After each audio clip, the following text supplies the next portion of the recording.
What's going on, everybody? I'm Damien Jaxxyn with the Midnight Drive, and joining me today, I have the host and the leader of Blu Kollar Karaoke.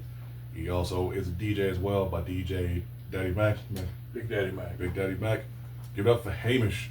Everybody, welcome. Yeah. How you doing? How you doing, guys? How you been? I know you got a busy schedule today. Oh, pretty good. Just running, moving, shaking, getting things done. Like always, it never stops for you, huh? Never stops. Never stops. But it's a blessing. Appreciate you having me on, man. I've been wanting to get you on for a long time, and I'm glad we actually got some time to do this. Yeah, it's a pleasure to be here. All right, so like usual, got a couple questions. I can't go off the list of questions I usually do for like bands and stuff, but get to know some stuff about you. If you want to tell people about you as well. Well, anyhow, I'm DJ Big Daddy Mac. It's my DJ name. On stage when I'm doing karaoke, they just call me Hamish. I'm the owner and creator of Blu Kollar Karaoke. I mean, what's to tell? I got a passion for music, and I like getting you guys up there sounding like rock stars, you know, as many nights a week as I can. Hell yeah. And yep, you're having us sound great, phenomenal. Like be up there and it's like American Idol. Nice. That's good to hear. Means I'm doing something right. Hell yeah. One of the best. And no shade to anybody else, but one of the best in my personal opinion. Thank you. Right. So how did you get into music?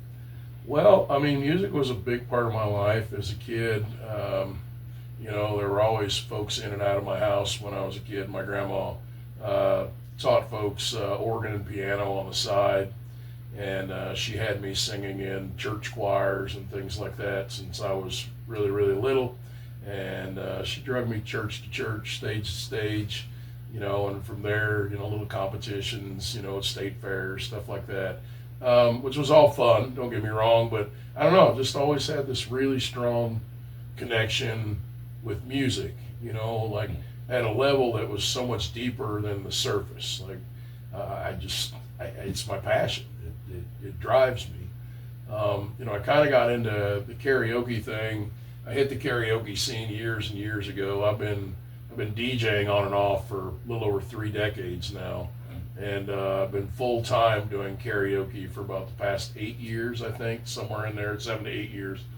And again, no shade to anybody else, but I just noticed, you know, the sound and the lack of commitment in a lot of the other systems. And you know, as DJs, we're always looking for the easier setup. You know, we want to get in, we want to get out. I'm not knocking anybody. I was the same way. You know, you throw a couple of speakers up, you do your thing. Nobody wants to spend all that crazy time. You want to get your gig set up, you want to do your gig, you want to get paid, you want to get out the door. I mean, and have some fun in between. That's the job, right? Yeah, but really part of the job. So I spent about the past 4 years designing a system that, you know, even though it takes me 2 hours, you generally, at my pace, to get it all in and set up and done, that coordinates both the DJ side aspect of things and the vocal side of things, because let's face it, a karaoke rig's not a DJ rig, and a DJ rig is not a karaoke rig. For sure. And it took a long time to hand build things that would work good for that. But anyhow, yeah, I mean, been a lot of karaoke shows. You know, I was never really impressed with the structure and the sign up and the sound, and I just thought to myself one day, man, I wonder if I can do something a little bit different and make it a little more organized but still fun, make it as fair as possible, and sound really dang good the whole time. I mean, you know, yeah, and here we are. You know, 5 nights a week now. I was 7 for the past year and a half, but I'm getting a little bit older. I'm slowing down a little bit. You know, still out there rocking it though. Oh yeah, you do your thing out there. And going back to the equipment side of things, like I got a chance to go behind the booth, and you know, you have a lot of things that a lot of like companies don't have. Like from the speakers to, you know, you're running off like 2 laptops, and then you have so many other different like things that you got. Yeah, so all my backups have backups. I guess the biggest thing to me is when I purchase things, if I needed 1, I needed 2. Mm-hmm. It's really hard. it's super hard on the gear moving it every day. I mean, it's bad enough the abuse that we put things through running it every night. And I don't want to use the term running it hard, but running it correctly, because you can run a system, if you have it wired right and tuned correctly, you can run it about as hard as you want, and you're not going to hurt it. But it's the in and out, you know, the packing up, the putting it in the van, the unloading it, the rolling those speakers after they've been banging all night. That's where the bad stuff happens right there. Yeah, because you don't have like just a couple like two tops and biggest subs. Like you have some like heavy duty like equipment. Well, I run a set of SRX PV cabs, but they're not PV speakers. We're running 2-inch Infinity horns. We're running 3600 watt Eminence neodymium drivers in those. I'm running a P Audio 21 for our sub, but I'm only running 3-channel. It's a 4-way system. Highs, mids, lows, and sub. And the only time you'll ever hear all 4 channels is when I bring additional subs and hook to it. But there's 7 amps, a processor. It's all you guys, other than some small digital enhancements that I can do with the board. No auto tune, no anything like that. No auto tune. My theory is you can sing or you can't, and either way, just be fun. It's okay. But yeah, so the idea was, to take folks that will never have that band experience, and do the best I can in a small space with a compact system and put them in that situation. Yeah. I run an audio monitor for you guys, which a lot of, again, not knocking nobody, a lot of folks don't. You just don't have a lot of room a lot of the times to do stuff, and I designed a system that's just under 4 foot wide and everything fits, and you can stand right next to it and be as loud as you want, and I think that's a big part of the process is if you want audio to sound good or you want to be good at audio, you need to know about audio. And there's a lot of guys that know a lot more than I do. I got a lot of help along the way. I was blessed that some of the sound engineers that have been doing this stuff in town have, invited me to their shows and take me under their wings. And it doesn't hurt that a guy I call my brother has traveled the world with some pretty major bands and set up and tore down. And, there's some big things coming with that here later. One of which is a 34-foot pull-behind stage with an 80,000 watt EAW system on it that we will have by the end of the summer. You can do some karaoke on that. Oh yeah. Yeah. So do a lot of things on that. Yeah. I don't know. Just folks like yourself. I mean, who come out and you perform. It's better when it sounds good. It's just way better when it sounds good. We don't want to do living room karaoke out there. I've done some living room karaoke. Yeah. It's fun. Like karaoke is always fun. Always. But the way you do karaoke, it is definitely an experience. It keeps you wanting to come back more. Right. Like I believe when I met you, it had to be like 2 years ago, right around when I moved here. I think it was either before or after like my birthday. I can't remember because I remember going to karaoke. Yeah, it was right about your birthday. Yeah. So I don't know if it was like a couple weeks before or just on that day, and then met because that was crazy. That was a crazy birthday. Like people were tipping me just for singing, and when I told them it was my birthday, they were like, "Where's your Cash App? Where's your Venmo?" Nice. I was like, but at the time less than living out of my car, which knew about that, and didn't have any money that day. Didn't know I was going to celebrate, and then left with $75. I can get food. Right, and had a really good time. Oh yeah. Definitely had a good time. Yeah, I remember. One thing I do got to say is a big part of my success, if you want to call it that, is just that I am with the sound being what it is. I'm blessed with some of the best singers the area has to offer. All are welcome. Don't get me wrong. You don't have to be great to sing at my shows, but I would say the majority of the folks that I have, I mean, it's almost like going to some major venue where there's 20 bands, you know, because you get all these different varieties, and you've experienced this, and you've got, you know, 12, 15, 25 super awesome singers, you know, to go also to go with the vibe and the sound. I mean, where can you get that? And you get to walk in and it's free. Exactly. I mean, that's pretty cool. That's a pretty cool experience. Yeah, you know, there was some nights where, like, depending on where you're at, and you know, whether it's a Saturday or a Tuesday, you know, it could be packed out, or, which is weird because of this town, it's like if it's raining out, you know, it's kind of like that switch of like it could be super packed out or it could just be a couple of us, but you still bring like that same energy, or just like, hey, even if it is just a bunch, like just a couple of us here, it's still a fucking party, and you know, you never, when you're doing the karaoke, you never just like, oh well, hell, I want to go home, like, or even if you do, you're just like, I got people here, they're buying drinks, they're doing this at the bar, I'm gonna like make sure they have a great experience. And I feel like with a lot of people, they don't do that. It's just someone like phoning it in. It never feels like you do like it. And I love the fact that you have that passion, dedication for this.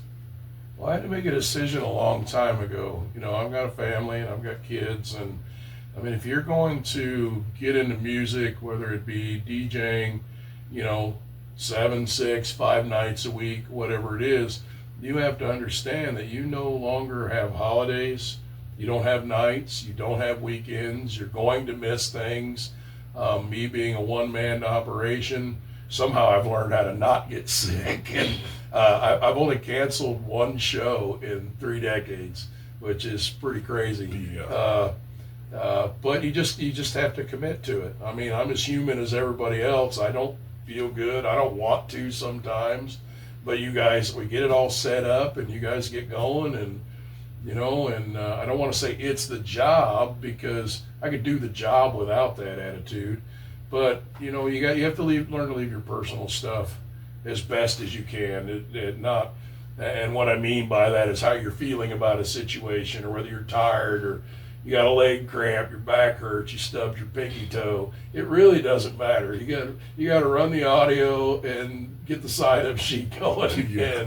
and do the dang thing. And it's a long sign-up sheet too. It's some nights, you know, we've had spots downtown here where we've had close to 300 people on nights, and I love that. And they all don't have to be blowout shows for it to be fun. Sometimes, like you said, though, I like the smaller, more intimate shows. I mean, they're not always as great for the venue. I understand that, because let's face it, I mean, revenue is everything. Yeah. Well, it's not everything, but that's what keeps your show, and we have to generate enough to keep things going. But I do like those occasional nights where there's 12 of us, you know, and you guys get to sing a little bit more, and we have a really good time. You know, I think it just has a more personal feel. But I mean, 280 people jumping up and down while you're singing ain't such a bad thing either. It kind of makes waiting an hour for your turn worth it. You know. No. Give you that extra liquid courage if you need it. Yeah, exactly. I know it's been getting a lot harder with like a lot of, for people who are outside of the Champaign Urbana community. It's been getting a little bit harder because like bars are either closing down or they're getting sold, whatever like that, or just whatever's going on around town. Have you been finding it like a little bit harder to like find other places to move to, or do you like kind of expand outside of CU? I used to, you know, I've been pretty lucky with finding folks that want to do not only weekly shows, but I've got 2 venues right now that have doubled up and are doing twice a week. I've had more transitions in the past, I don't know, 10 months than I've ever had in my career, with, you know, starting in stoppages, you know, trying new places that aren't really established, or maybe they're just not quite prepared, and let's face it, myself and every bar owner are not a fit, and they may look at it the same way. I mean, the thing is that finding the right people to work for in the area, you know, sometimes I found the right bar and the wrong owner, you know, and the owner might be saying, again, no shade, it's not personal. You know, the owner might be thinking the exact same thing about having me. You know, I mean, everything's not a fit, but it is getting a little bit more difficult, and it's always been difficult as a DJ. You know, the whole DJ band rivalry, the whole this, that, and I'm not going to get into all that stuff. But I mean, right now it's like DJs, bands, and then the jukebox. And that's really what you got.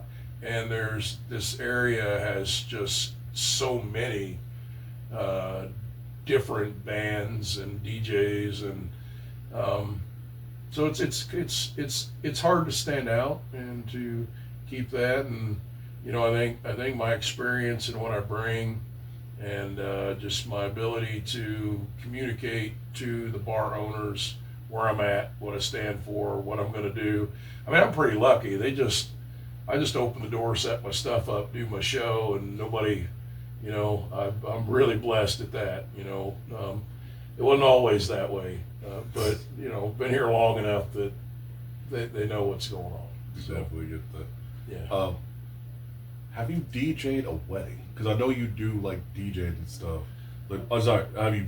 Did I say DJ a wedding? Have you done karaoke at a wedding? Yes. So in the past couple of years, that's gotten a lot more popular. Because I've gotten it when I've worked, when I've done I can't talk today. When I've DJ'd weddings, or when I worked for a company that did weddings and events, and I've had people be like, "Oh, can we sing this song?" And it's like, I don't have a way to do that. Mm-hmm. So that is getting more popular. It is getting more popular. I mean, I probably shouldn't share this experience, but I will. But let me, for anyone getting married out there, let me tell you what karaoke at a wedding turns out to be. Karaoke at a wedding turns out to be a deterrent and a time waster for the little bit of time that you have spent money on renting whatever that hall is. Because let's face it, you're trying to, when you've done weddings. Oh yeah. When you're doing a wedding, you're trying to get all the special songs, the dances, the mixes, stuff for the bridesmaids, stuff for the groomsmen, mom and dad, any games that they play. Mm-hmm. Half the time, by the time the people give you the list when you're sitting down at your meeting for the wedding, you know, you're having your consultation, you generally have to look at them and go, how long do we have this place for? You got 6 hours worth of stuff right here, and I haven't even DJ'd yet. Yeah. And you've experienced this. So I've experienced both sides, because I've had people who are like, we need to do this, and then someone's like, we just do it in this, and this, and then just dance floor. That's so much better. But anyhow, yeah.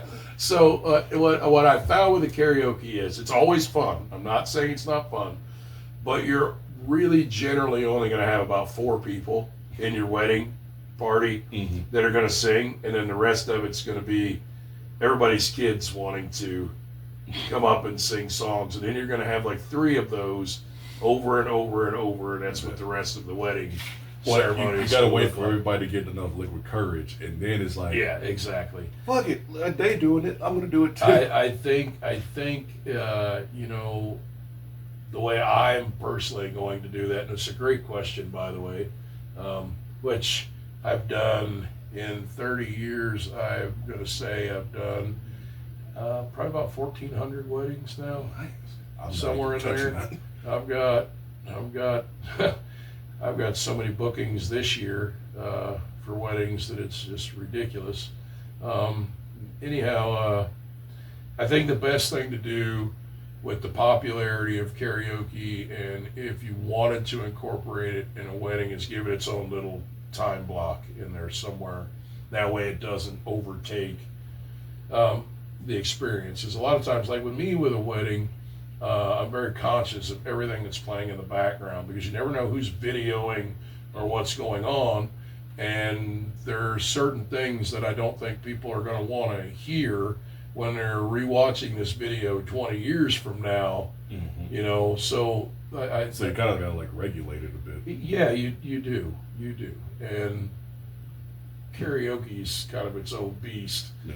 You know, Because you can't go like, somebody wants to sing a certain song and it's like, because you see it in karaoke where it's like a lot of people sing like very like somber or sad songs. Mm-hmm. There are some people who do a lot of upbeat, and I feel like that's what you want for a wedding. not like something sad or remind you of like a family member who's not with you. So you kind of got to go like, hey, we're doing karaoke now, but we got to keep it to this level type of thing. Yeah, and there might be, like I said, it's kind of a mixed bag, but it is a lot of fun. It's still a lot of fun. All that being said, it's a great time, and the people generally enjoy it. And if you're lucky, everybody at the reception is drunk enough that by the time the kids get up there and take over your microphones, it doesn't matter anymore.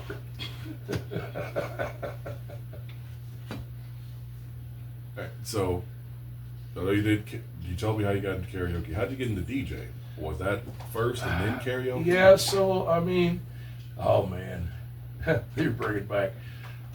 First few DJ things, I think like a lot of people, I just drug my house stereo to a couple of parties and, pretty ignorant to the fact that there was a difference in PA and home gear and, you grab your house speakers and your receiver and, when I started DJing, I mean, it was all cassette tapes and records and God, I don't miss that, wheeling records in and out of half the bars in town anymore.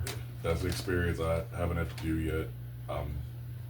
Depending on when I decide to do more like vinyl, I'll probably end up being that. But it's so much easier stuff to do because there's the cold vinyls now, like Serato and Record Box. Yep, absolutely. There's so many different things out there that make it to where everybody has access to be a DJ to some degree or another, which makes it even harder to stand out. I mean, I can't tell you the last time, well, I can't tell you, New Year's Eve, I think was the last time I got my turntables out. And I just brought my little minis. I didn't even get my big board out. With everything being digital now, and it's so much easier. Yeah, it used to take half the car just to take the records in. And I mean, that was back in the day when DJs kind of set the standard for what was going to be played and heard. And I'd have be itching to get a gig just so I could play this song that nobody's heard yet. Yeah. That's about to drop in 2 weeks and blow it up. And you'd have people standing outside your booth, handing you their albums and their tapes, and you're like, play this, man, play this, man. Yeah, now it's people with cell phones up here like, play Bad Bunny, play blah, blah, blah. Yeah. I'm just like, let us do our thing. I've literally had somebody, when I was DJing, I was at Neil Street Blues. It was for Halloween last year. And I had this girl, and I know who she is, and she's a student DJ. Every time I was playing a song, she would come up to me and was like, what are you playing next? What are you playing after that? I'm just like, go have fun, go dance. Don't worry about what I'm doing. Like, I'm feeling the vibe. Everybody's out here dancing and stuff. Do you?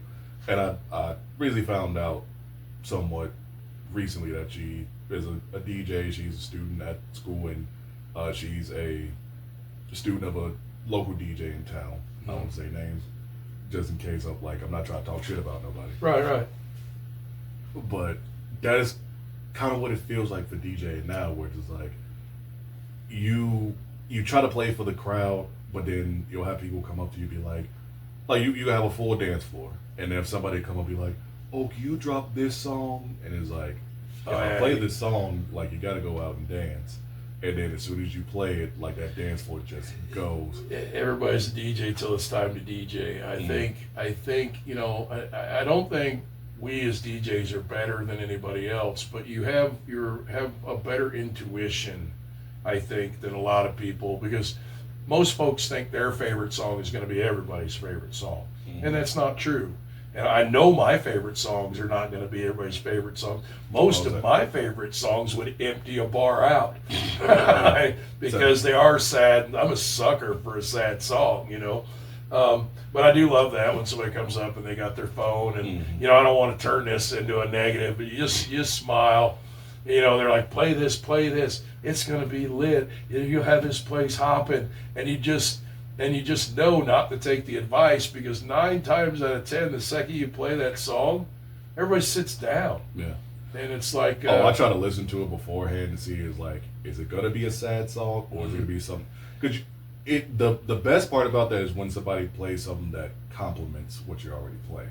and I've seen it on so many different videos and podcasts where they all say the same thing. Like you're like it. Whenever somebody asks for something that fits that vibe, it's great because you either not thinking about it, or you might be in that spot where it's like, all right, what should I play next? And then somebody's like, hey, do you mind playing this? I haven't heard this song in forever, whatever like that. Or even if it's something new and you go to listen to it, it's like, oh wow, like this fits where I'm at right now, and not just like, can you play Dreams and Nightmares by Meek Mill? And just like, right now. Right. Yeah. Yeah. It's so the ability. There's lots of different DJs are tuned in different ways. You've got guys that are great song selection DJs. You've got guys that are playlist DJs. You've got guys that are read the room DJs. And I think all of these have a place in this. Personally, I'm a read the room DJ. I don't, in 30 years of almost 3 decades of doing this, I don't have a single playlist on my laptop. Like when you walk in and I'm playing music, before the show and I don't have a single list with 3 songs on it. I don't anywhere, and not many DJs can say that. And I'm not saying it's good or bad. I just don't feel like I'm gonna need that twice. I have one. I have one for the wedding side where it's like, because that's a little bit different than just like going to a club and playing. Like you can put on a playlist for a wedding and then add in stuff here and there. I usually just kind of gauge that during the setup.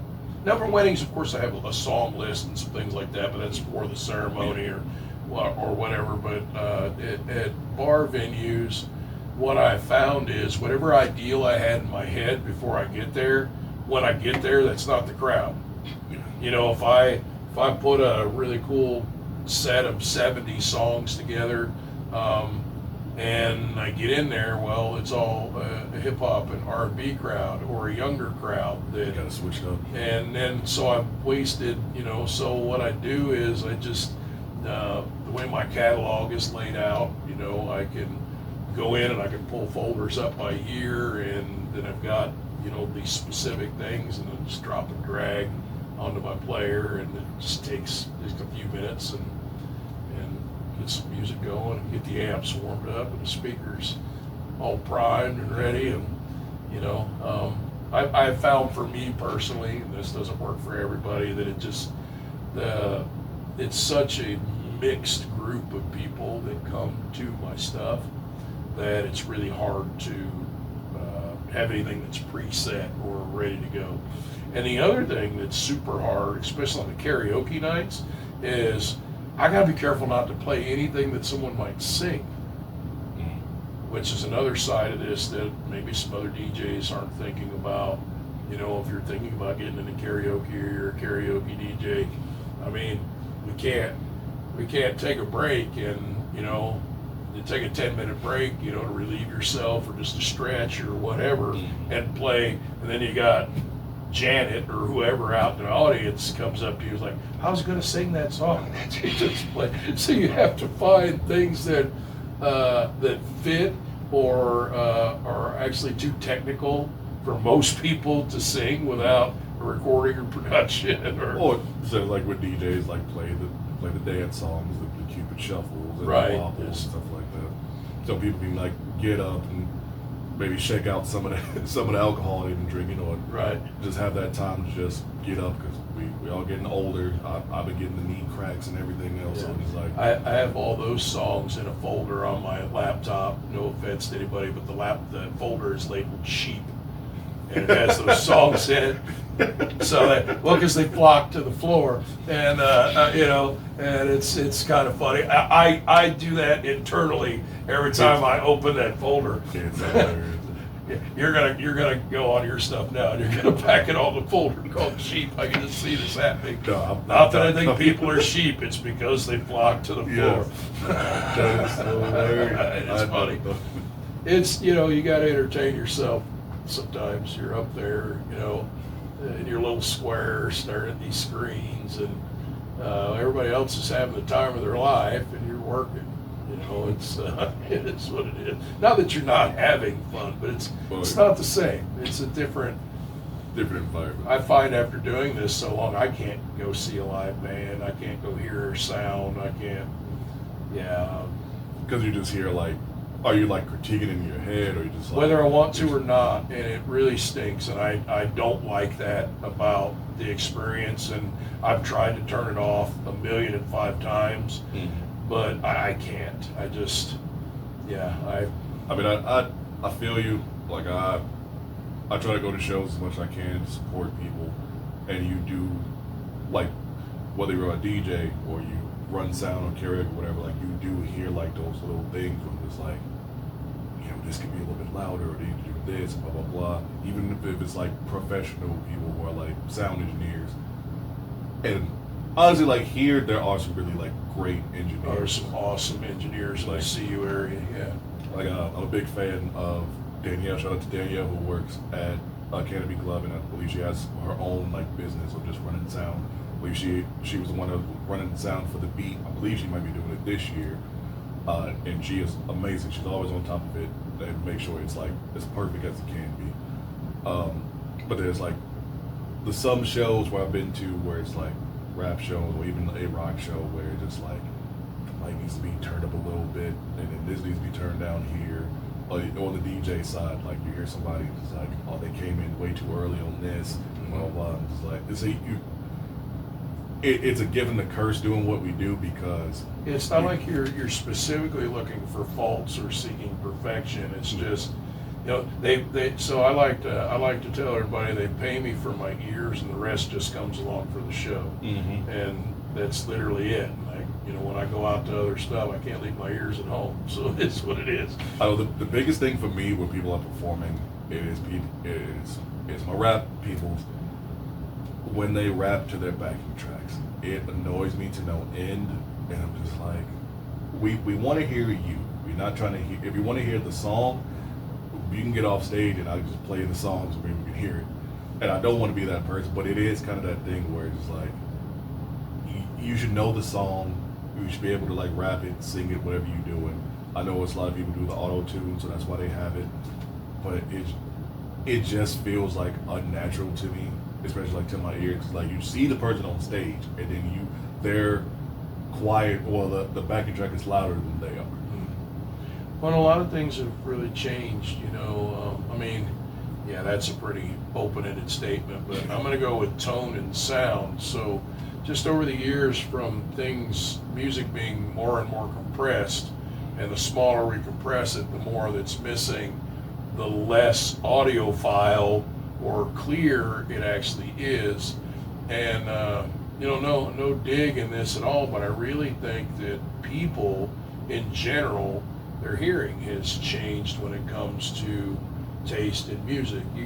We will tolerate a lot more than, unless you're like really, really into it. And the reason I say this is not only MP3s and things like that, but all the bad jukeboxes that, you know it sounds terrible, but they've got it cranked up. And some bars are getting way better. I'm not knocking anybody. Yeah. But you kind of feeling what I'm saying, where they've been subjected to things that are just noise to fill the space. So that has become kind of the norm. And, you know, I don't want to live in that box. I want to be outside of that box.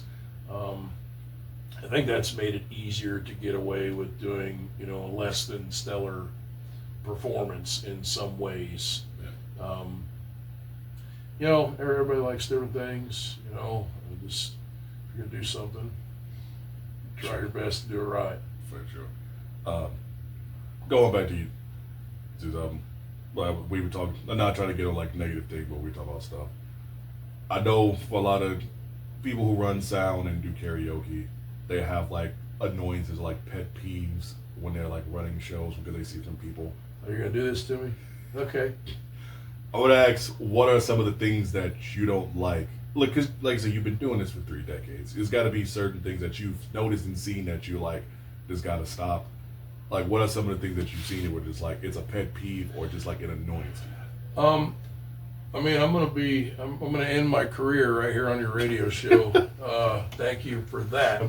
I'm sorry. No, it's okay. This has got to be a common My thing. annoyances are like at my show, I have a very small set of rules. I try not to govern things, but my show works the way it works 100% because of the way we sign up. Um, I have to, I don't know, you probably see me going over there and I make hash marks on the songs, and I always know where to write end on the page. I wonder, how does that guy do that? Well, because I'm counting time. Yeah. I mean, every song, is somewhere between 2.5 and 4 minutes. You can divide 60 by that, and that's 14 to 16 songs an hour. Yeah, unless somebody's doing a power ballad or which you account for because you have slower stuff in there. So my average is 14 to 16, no matter what I do. Yeah. Pet peeves. Pet peeves are the folks that come up and check the list 85 times to see where they're at when they know dang good and well that they showed up 2 hours into the show and the sheet was full.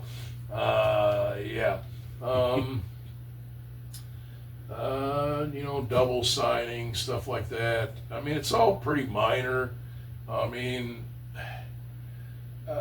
almost every annoyance I have happens at the sign-up table.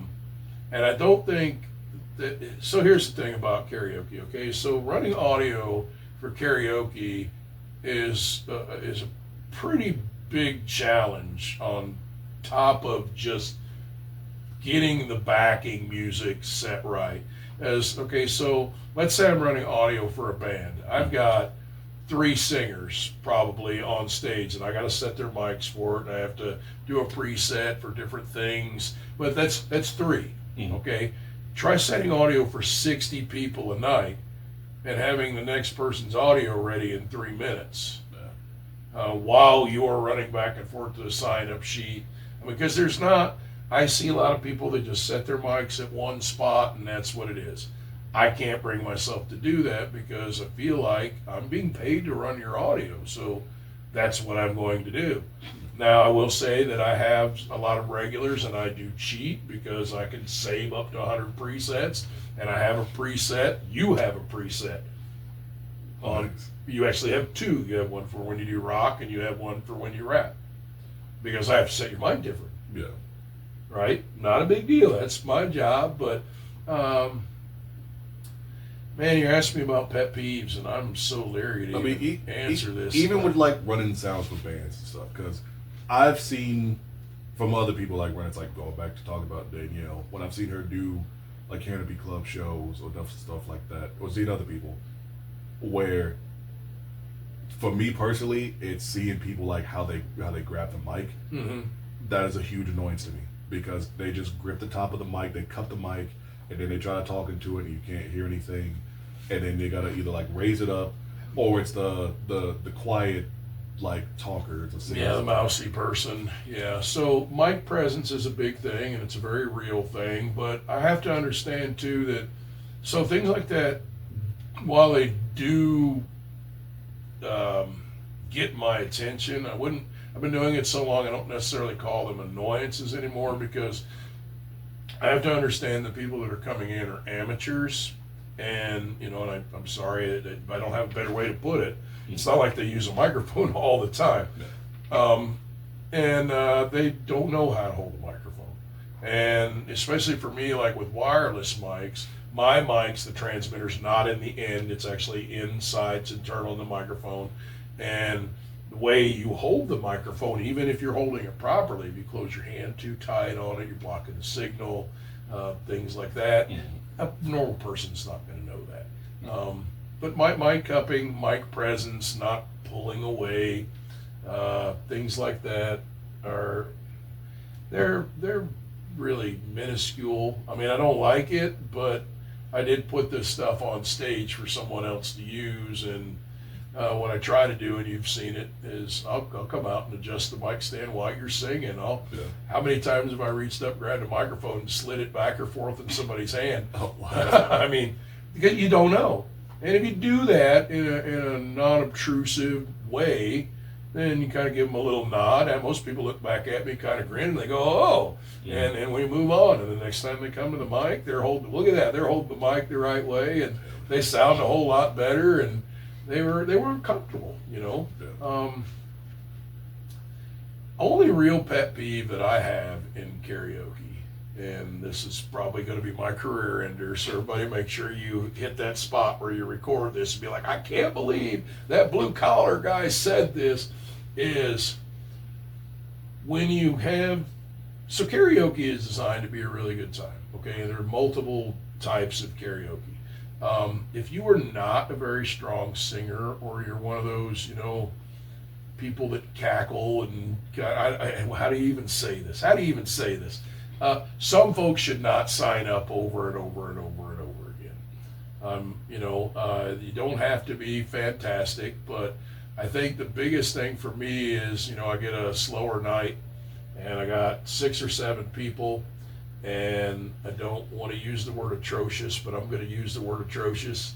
Well, dang it, it is what it is. and you get some folks like that, and it's like, what part of you doesn't realize that you should sign up, have your fun, laugh with your friends, and sit down and listen to everybody else?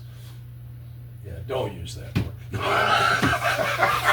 No, I feel like the sloppy drunk people who go out to do it are gotta be like the worst. They are 100% the worst. Because that's when it's like liable that someone could get damaged.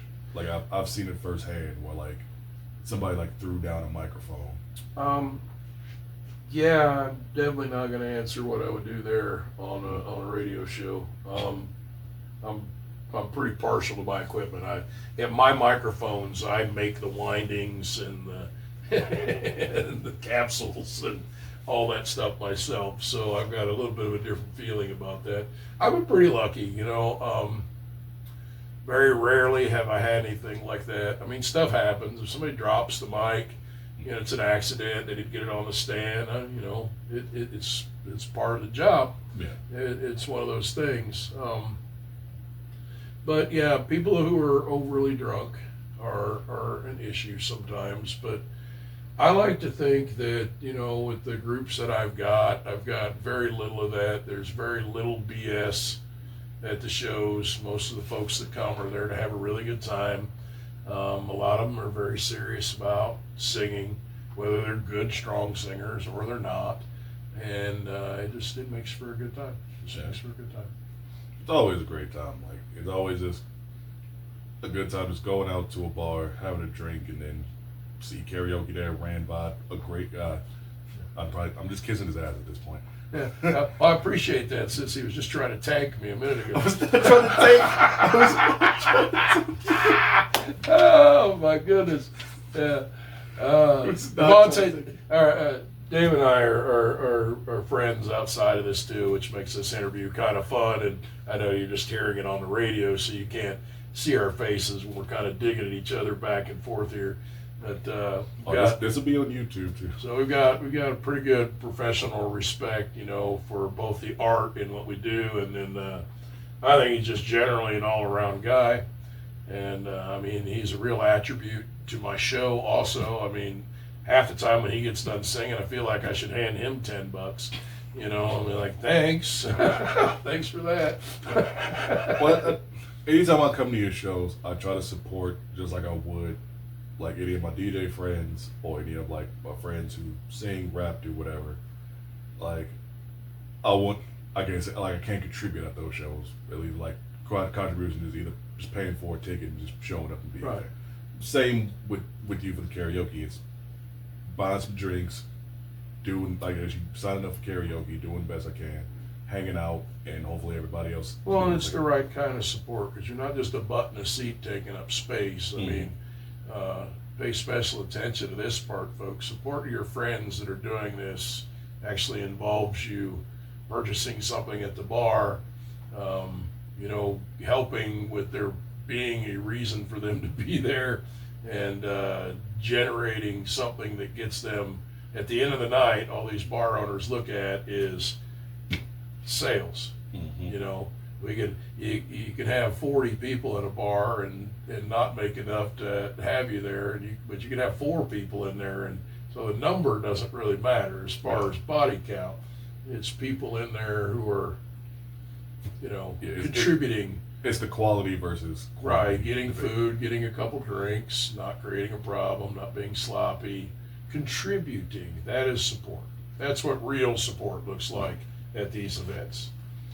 Yeah, like it's never really anything crazy happening. It is literally just I call it just like a bunch of just like I want to say outcasts because they're like more like outcasts for no, but it is a lot of us who are just like, well, we don't like going to certain places. Like we like going here because it fits our like what we are, and then you like right there with us, like kind of the ringleader of the island of misfit toys. Basically. Yeah. And so like we're just a bunch of misfits like going up there singing Weezer and Metallica and other stuff with rapping. Yeah, Sunday's show, I think you guys ran through the entire Weezer catalog. Not all of yeah, it was. I know that. We did not coordinate that either. Yeah. Every time I'd go to the sign-up sheet, I'm like, another Weezer song. Another Weezer song. We got to do that. Oh, again. Look at that. Another Weezer song. And I'm looking out there like, what, you guys plan this tonight? And then you're telling me it wasn't, and everybody else said it wasn't either. But just little sidebar stuff like that, you had to be there kind of things where there's just so much camaraderie between our groups. And, I'm also blessed with the fact that, almost everybody that comes to the shows is just so accepting of everybody else that comes to the shows, and that makes it really cool. That helps me out a lot. There's no animosity between folks, and this table can sit with that table, this person can sit with that, and everybody, Yeah, we all just basically sit together. Yeah. Like I usually sit by myself, whatever, because usually he's a loner, folks. He is a loner. A little bit. He's a loner, but. If people come over and be like, hey, can we sit here? Be like, yeah, sure, whatever. And we'll talk and stuff like that, have a good time. Most of the time, I'll just be chilling, having my beer or my drink, and whatever you tell me to go up, I go up and do my thing and sit back down. And yeah. We're also, so something I want to touch on is that, to the best of my knowledge, I have the only karaoke right now where you have the option to go Facebook live stream. Yes. And which is kind of cool. Giant inconvenience for me in some ways with copyright, and I have to spend hours and hours and hours keeping your videos up there once they get flagged. But it's really cool. So, took me forever to find an audio or recording program. A lot of people are like, oh, you just got to set a tablet there, you just got to set a phone there, which is great, but there's a lot of limits to what those things can actually record in an environment like that when you are getting pretty loud and carried away. But I think I've got it nailed down. We've been using it now for I think about 2 months, 3 months. Basically, I set it up, and you have the option to push the button. That way it's not me recording, it's you choosing whether or not you want to. And it's been a pretty positive thing. I mean, all in all, folks go on there and share it with their friends, and share it with their family. It also brings people to my page, which is a business. That's not a bad thing either. Which brings more people out. And it works really well all the way around.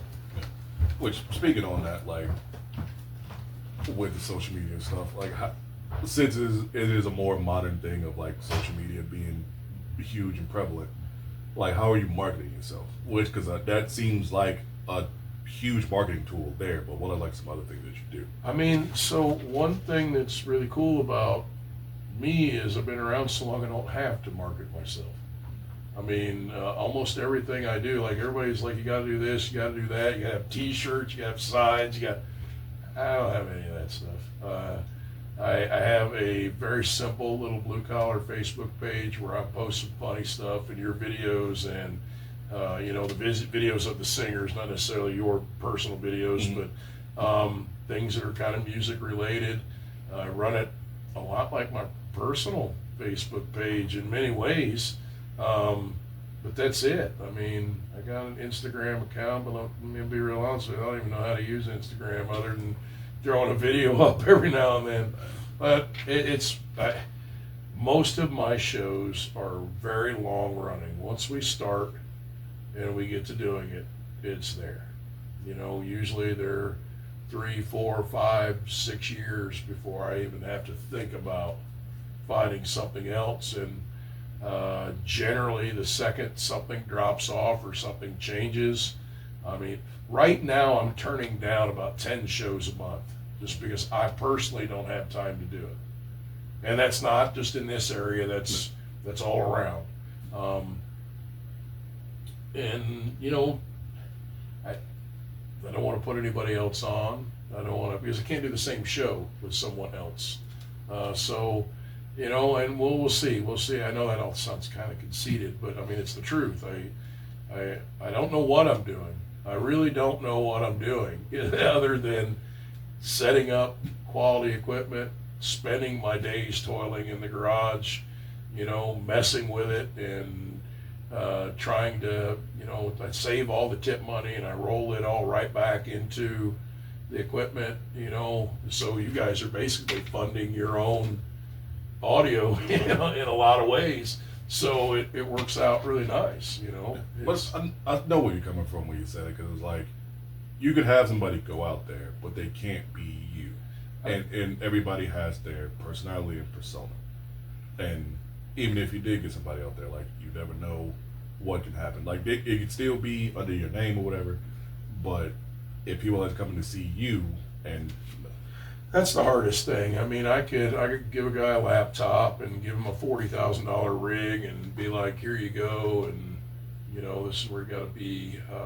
And I'm not saying I wouldn't do that, because I'm not the only guy out there that can. You know, I'm not, you know, I'm not so full of myself. I think I'm the only guy that could do this, but I also think that that's what blue collar is. When someone calls blue collar, they're hiring me personally. And I want to keep it as that experience. We might expand in some other ways, where I do an offshoot company that's maybe named slightly different, you know, incorporate that into the LLC or whatever. But the business side of things, I mean, it's a big business, but it's not a big business. So I don't want to sit here sound like I'm some kind of tycoon or something, because I'm not. Keep it simple. Just keep it simple. Go out, do the shows, have a good time, make sure everything works. And it's going to break, I try and make sure it breaks in the shop, you know, and not on stage. And we get pretty lucky that everything does what it's supposed to do. And other than some minor internet issues at some of the bars, you know, folks that use that one internet company that starts with M and rhymes with media, please change to something else. Oh, I said that. Other than that, you know, we do pretty good. I don't remember what the question was. I got kind of sidetracked there. No, I think you hit the nail on the head. If I'm looking at DJs for a wedding, like a lot of times, and people call and be like, hey, do you DJ for weddings? And people that don't know me, they just got my number. And or like they'll leave me a voicemail or something, and I'll call them back and I'll leave a voicemail. And then I'll be, you know, I'll use my real name here because they don't know me by Hamish or DJ Big Daddy Mac. Be like, hi, this is Jim with Blu Kollar Karaoke. You asked me about a DJ service for your wedding. Is there a good time I can call you back and see if I'm a fit for your wedding? Because that's really what it's about. You're not going to have any longevity if you don't fit where you're at. Yeah. And that's just the whole thing, you know. Yeah. What advice would you give to, like, a DJ, someone wanting to start karaoke, or like say you got experience with doing sound with bands? Like, what advice would you give? Considering this is still a rock show, but we put a lot of things together. Like, what advice would you give? Man, I get probably 20 people a month that come up to me and they're like, hey, I really want to start karaoke, and I want to do this and I want to do that. Well, the first thing you got to understand is, if you're going to be the leader of all these people singing, you need to be a very strong singer. You don't need to be so good that you can go cut an album tomorrow, but you need to be, whatever song they're singing, no matter what genre it is, you need to be able to step in and help them regardless. So that would be point number one for me, and most people just don't have that. Second is, you need to not be in the party phase of your life. Because if you can't go in and do the job and be, sober enough to do it, your career is going to be very, very short because you're dealing with people and the way that they sound, and you have to be on it. You got to be on it. You're there to have fun. I mean, I drink beer while I'm DJing, but you've been to I don't know how many shows now. A lot. Yeah, you've never seen me stumble to the door, and you never will. Those days are over. Yeah, you're not taking like 12 beers and like one Right. night. I'm turning down shots because I know I have to carry this stuff to the car so that I can use it tomorrow. And let's face it, the DJ with the DUI, you ain't got a single friend that's going to pick you up every single night and get you to a show. Maybe one Saturday a month, but you're not gonna build a career off of that. I'm not really one that encourages other people to start karaoke, especially in this area, but I mean, if you got a real passion for it and you really think that you can do it, and you're willing to give up your nights and your weekends, and I mean, it just depends to what level you're trying to do this. But if you want to go somewhere with it, it takes a lot of dedication, and you're going to meet a lot of people, and you're going to have to deal with personalities that you did not even realize existed in this world, and you're going to have to do it with a smile on your face, and which is fine, but not everybody has that. Not everybody possesses that. It's very interactive. It's not, the karaoke side is much different than the DJing. Because DJing, you're just kind of in your booth, you're standing in the God box, and you're doing your thing. I mean, people penetrate the God People box. do, but it's pretty minimal. Karaoke, I'm talking to every single person on some personal level. And then being in a band, you're on stage. Yeah, I mean, if you've got a passion for music and you think you've got a good ear and it's a path that you want to go, then I'd say hard work pays off. I'd say be consistent. I'd say learn to leave your opinion of just about everything at your own house and carry your stuff in, carry your stuff out, and see where that path takes you. That's advice I need to take first. Yeah, I have a very hard time with that too, because let's face it, I'm a 50-year-old gray-headed guy. I've seen some things, and my annoyance to the world meter is pretty full. But people are just people when it all comes down to it. Everybody's trying to have a good time and get through this thing, and pick and choose your stuff. Don't stand on everything, or you won't have anybody at your show. All right, last question before we get up out of here, because I know you got a show here. I got a show here in a little bit, yeah. I ask this for everybody, and it's always stumps, no matter who it is. What is your favorite place, whether it is in town, you go out of town, favorite place to get food? My favorite place to get food. My favorite place to get food is my own damn kitchen, because I know that's clean. Well, where's your favorite fast food spot? My favorite place, and I don't know if it's favorite, because let me go on record as when I leave a DJ show, so I do this almost every night of the week, so my time to be able to go to a restaurant is very limited. So if I'm basing my favorite on what's open when I can actually go to get something to eat, I'm hitting La Bamba's every time, baby. Every time. If it's my favorite place to just sit down and eat, like if I'm going out of my way, I'm hitting my buddy Wayne's spot over at 83 Vietnamese every time. Every time. What about we like going out of town, something like that? Like, when the heck do I have time to go out I mean, of town? I don't. You might be like, hey, I'm taking a vacation. I'm an everyday karaoke guy. I haven't taken a vacation in 15 years. Oh man, you gotta go on vacation. I gotta do something. I don't know. We gotta get you on a cruise ship and do karaoke on there. Oh, that's my retirement plan. There you go. H. Nobody steal that from me. Paid health care, room and board, a bunch of seniors doing karaoke. Why not? Why not? Waterproof microphones? I don't know. I'll come up with some. I'll come up with some gimmick. And a mimosa in hand. Well, it'll be a mojito. You Well, can hey. have the mimosa. I've still never had a mimosa. I do brunch and I've still never had a mimosa. Really? Never had one. Live, man. Have one. I might do one this Sunday. Yeah, I need to catch your brunch show over there. I hear really good things about it. And, I don't know about this Sunday since it's gonna be Mother's Day. As you hear this, this is before Mother's Day, but I know it's gonna be packed out. The reservation's already full. well, that's a So, good thing. Yeah, That's a good thing. especially for the like it's not even for me like for them because they are a great business. I'm there to play music and help people like laugh or not laugh, like dance. Just I'm background music. Yep. Like the food and the environment. Is the big thing. Well, I and think keep that in mind. don't sell yourself short because the ambience is just as important as the foreground. Words to live by. Yeah, it's just as important as the foreground. All right. With that, I appreciate you having you on. Yeah. All right. Want to tell people where they can find you, your socials, or just be like, come to the show? So, Blu Kollar Karaoke on Facebook or Instagram. It's BLUKOLLAR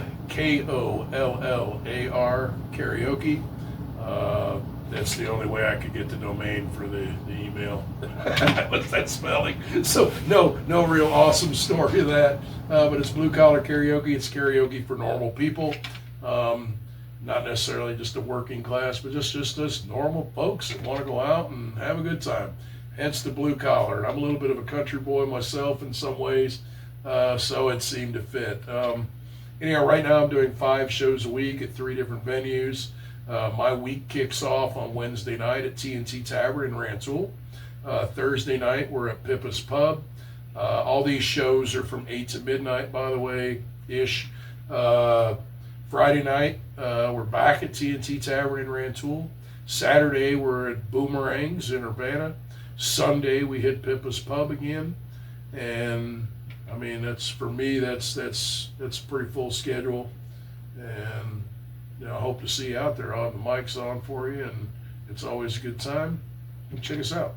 Yeah. You already know where to find me. Everything is Damien Jaxxyn. Jaxxyn spelled JAXXYN. Find me on Instagram at djaxxyn.tmd as Midnight Drive.